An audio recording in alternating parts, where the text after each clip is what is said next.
And India's latest GST overhaul aims for the benefit of the common man. Government has termed the latest tax cuts as GST 2.0.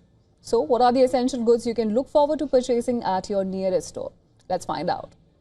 Well, a key part of the reforms is the exemption of many essential goods and services from GST, moving them into the 0% tax category. This covers food items, medicines, education, insurance, and even certain defense and aviation imports.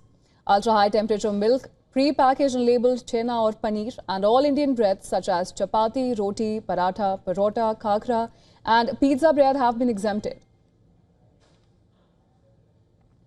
Budget काम हो जाएगा, घर का भी काम budget काम हो जाएगा। हम लोग दूसरे में इन्वेस्ट कर सकते हैं, कुछ भी ले सकते हैं और कुछ इफ खाने पीने की चीज़ें कम हो गई तो it will be benefited 100%। Oil में घी में भी बेनिफिट होगा, तो गुड है, it's a good move by the government. The cuts effective September 22nd will lower rates on essentials such as butter, ghee and paneer, as well as household goods like soap, hair oil, shampoo and conditioners. Now, if passed on to the Consumer Price Index tracked goods and services could see relief. For the latest, our principal correspondent Disha Shah gets us this report from Mumbai. Take a look.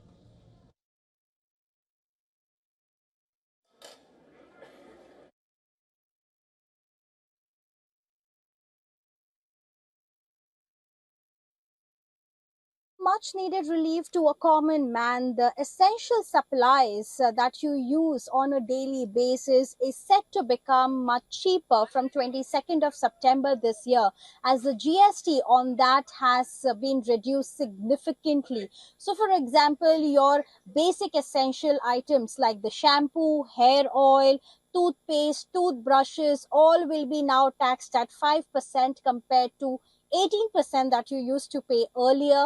And of course, the other necessary and essentials like the butter, ghee, all of those will be taxed at 5% again compared to 12% earlier. So this will bring a much needed relief to a common man who makes their household budget on a monthly basis. So now they have to pay a little less for all of these basic essentials.